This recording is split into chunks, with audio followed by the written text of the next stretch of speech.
Welcome to Islamic Life Coach School Podcast. Apply tools that you learn in this podcast and your life will be unrecognizably successful. Now your host, Dr. Kamal Akhtar. Hello everyone. Peace and blessings be upon all of you.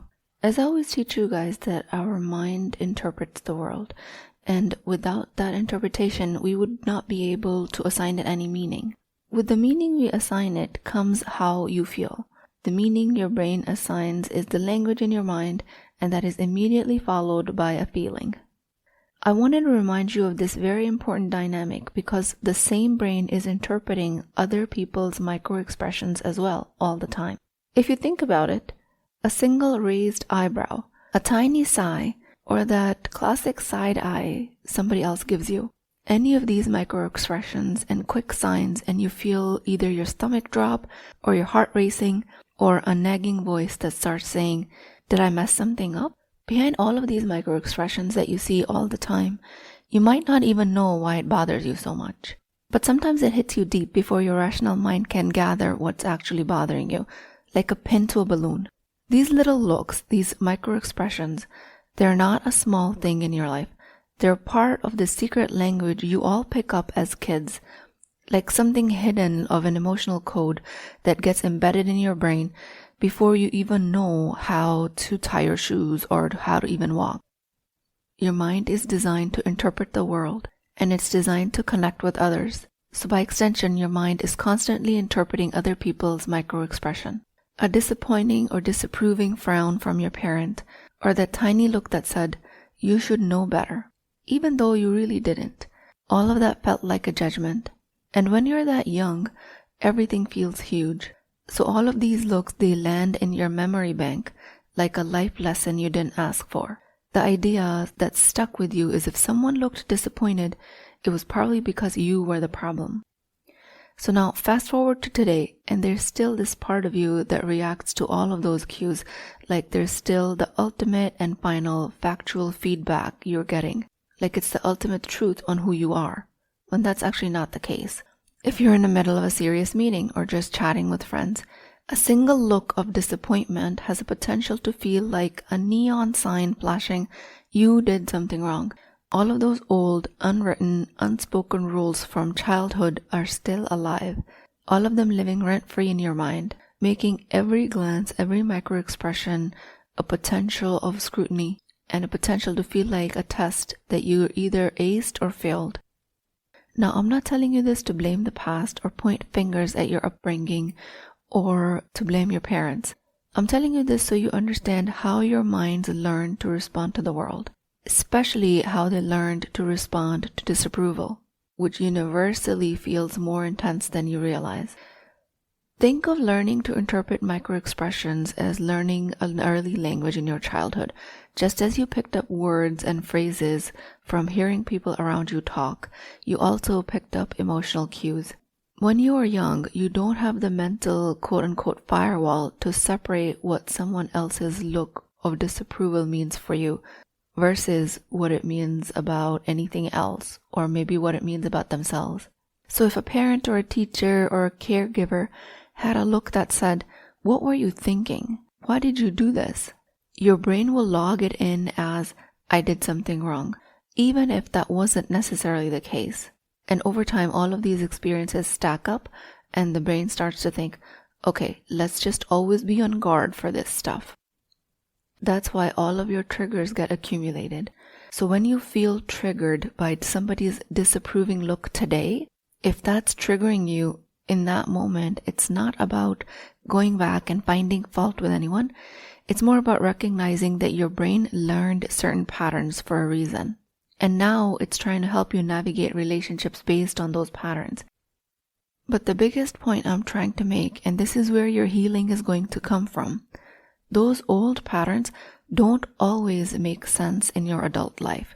In your adult life, you have more context, a clearer sense of your self-worth, and then you can rewrite those patterns. And this is very empowering because once you understand that these triggers are just conditioned responses, you can start to reshape them. So at this point, I want you to realize that the code that you've been running on isn't all bad.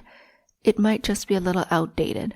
And instead of feeling at the mercy of every eyebrow raise or a sigh that's been given in your direction, you just start to see them as what they are, someone else's reaction, not necessarily a reflection of your worth or actions. So now at this point, we start to update your mental software. You're not erasing the past. You're not blaming anyone. You're just giving yourself a new way to interpret those looks, a way that lets you feel secure and in control. So now if you imagine sitting in a meeting or chatting with a friend and they raise their eyebrows, or they have a tiny sigh, or they have a barely noticeable eye roll, or they look at their watch, before you even know about it, before you realize it with your conscious mind, you might feel a wave of discomfort, a pinch in your chest, or this weird uneasy feeling in your gut. Previous to this podcast, your mind might have started to spin, question, wonder, what did I do wrong? How did I disappoint them? Was it something funny that I said? Did I offend them? Now, previous to this podcast, your mind will subconsciously start to roll all of these questions out. But now you're starting to learn that, oh, it's one of those moments when all of their expressions are because of their responsibility and because of their thoughts and experiences. It does not have to mean anything about me. Your brain is not just randomly setting off alarms. It's reacting based on an old bank of memories and patterns that it learned a long time ago. And all of this you don't consciously remember. You don't remember the moments of feeling judged or corrected as a child. But your body remembers that feeling. And now in your adult life, you're just being emotionally reflexive to those memory banks. And when your brain gets a whiff of disapproval, it hits the panic button without checking even if it's a fire. And suddenly you're just not reacting to this person's look, but you've created this whole story of how it worked and why you're feeling heavy. And you yourself get loaded with judgment.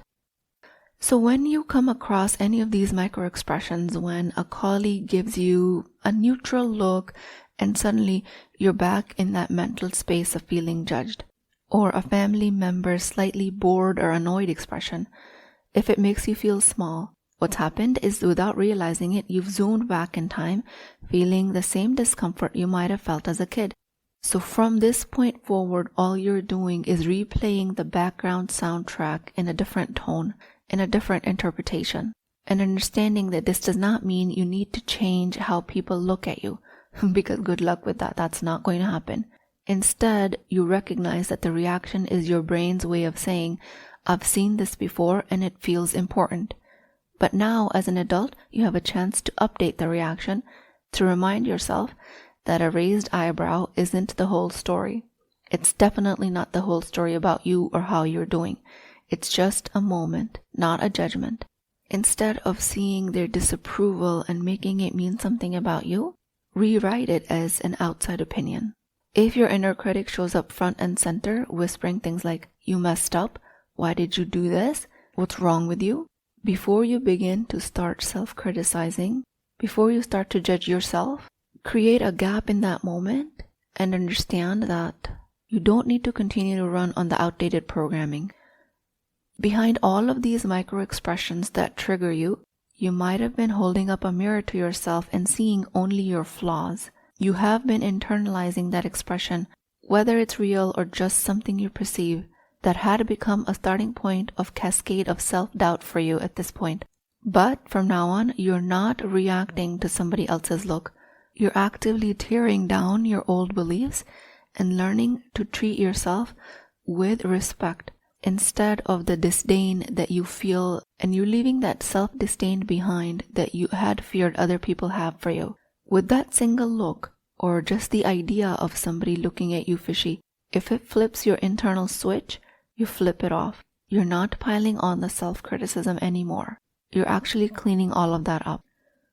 The self-contempt that you fall into as a result of misinterpreting other people's micro-expressions, all your life it has felt like self-protection, as if by being extra hard on yourself, you're somehow taking control of the situation. But that self-judgment as a part of self-protection is also outdated programming. So what you're doing is getting ahead of the judgment, challenging the idea that something is quote-unquote wrong with you.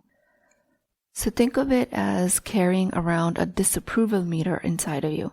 And the moment you sense the needle move, whether it's a sigh or a glance or a silence that feels too heavy for you. Instead of you reacting and pushing the needle all the way to the red, beating yourself up before anyone else does, think of it as moving that needle in the opposite direction towards the green, towards self-acceptance, towards self-care, towards reminding yourself of your 100% self-worth at all times, and rewiring those triggers. Because if you don't do this work, once that self-criticism starts in your own mind, it tends to snowball, touching all of the other areas of your life. And suddenly it's not just about that one look, that one comment that might have made you feel small. It becomes a flood of insecurities. And it flashes in front of you all of the times you haven't measured up. Because this inner critic does not have a sense of moderation. It goes all in. And just one moment of a micro-expression that might have triggered you leaves you feeling completely worn down and exhausted. But all we're doing is a quick look inwards. Your power to reinterpret these micro-expressions. The slight disapproving look that your mind interprets does not have to be a full-on self-judgment spiral. You can and will catch yourself in the moment of self-criticism and ask, wait, is this really about me? Or am I just reacting to old patterns? It's just a way of pausing, noticing, and offering yourself a little bit of compassion at a time. And by doing these small things, you'll start changing the habit of jumping to self-contempt and instead give yourself room to breathe, to remember that a single look does not define you. If your partner's looks have been triggering that seem dismissive or disappointed, and if the reaction you've stirred up so far is almost out of proportion, it has been because in a strange way your mind links that small look of disapproval with all of the feelings you've had in childhood. Same thing with parents. And all of these reactions become deeply embedded as the norm of how you gauge your value in the relationship. I'm not saying your triggering emotional reaction is invalid. I'm saying it might not be serving you. It's not because their look of disdain or disapproval is a confirmation of something lacking in you. It's just that what's happening is your interpretation is through the power of early conditioning. Your intensity of reaction is not about them. It's about you and how you learned to interpret those looks of disapproval as a kid. And I do this all of the time. If I feel that intense sting from a close person's look, somebody that I admire, somebody that I'm in a close relationship with, I take a deep breath and remind myself, this is just old programming. I'm not that child anymore. And you don't do this to dismiss their opinion. You do this to keep you from collapsing into self-criticism. They are welcome to keep their opinion, even if that opinion was of disapproval towards you. You've been wearing glasses tinted with the expectations of others' disappointment. So from now on, if you think that somebody's constantly checking their watch because of you being boring, give yourself a pause, and maybe it's because they're about to miss a train. You're allowed to think that. Just because somebody else's look or tone feels like disapproval, it does not mean that it defines you. Other people's impressions, expressions is not a reflection of your character or worth. When you begin to catch these reactions and question them, you give yourself a chance to break this cycle. You're just acknowledging the old patterns without letting them take over, reminding yourself that their expression, real or imagined, are not the truth about you, about who you are. It's just a signal, not a sentence. Definitely not your story. Some micro-expressions that might have triggered you up until now and you'd want to be a little more conscious about is the eye roll, the heavy sigh, a raised eyebrow, the side eye, smirking, which can be interpreted as a sarcastic or condescending smile, crossed arms that might signal to you defensive or judgmental stance, looking away in mid-conversation, and you interpreting that breaking of the eye contact as I'm boring, I'm not interesting enough, or any of that sort. If somebody raises their chin, you might interpret it as they're looking down towards you, that they're giving you a sense of superiority, over you. Scoffing or snorting, you might interpret it as your actions being laughable or ridiculous. Another microexpression is like a tight-lipped smile. You might interpret it as they're forcing a smile just to be courteous towards you. If somebody checks time on their watch or they check their phone, you might be interpreting it as they have better things to do than be here with me. If somebody taps their fingers or feet, You might interpret it as a sign of their impatience, that they just can't wait to finish talking with you. A few other micro expressions are other people shaking their head, or if somebody gives you a double look, quick once-over glance. And you might have a tendency of interpreting as a judgment about you or your appearance. If somebody leans back and steps back a little bit, you might interpret this as them generating a distance because they have discomfort or resistance towards what you're saying. Or if somebody talks over you, you might interpret it as what you're saying isn't worth listening to.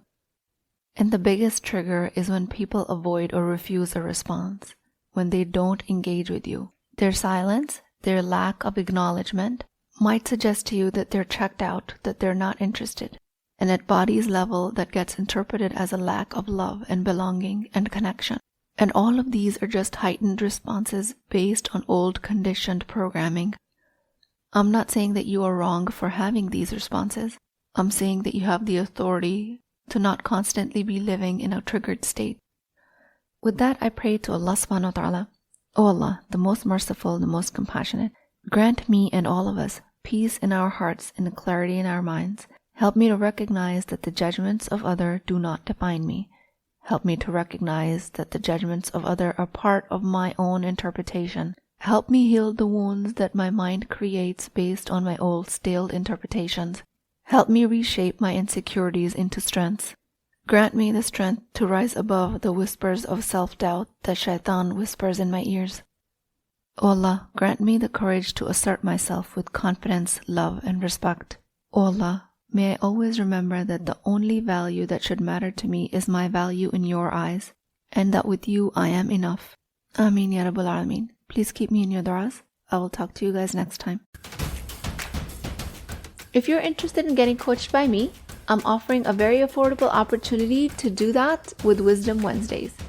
This is not a course, not a lecture. This is an opportunity for live coaching, real change with Islamic adab and etiquette.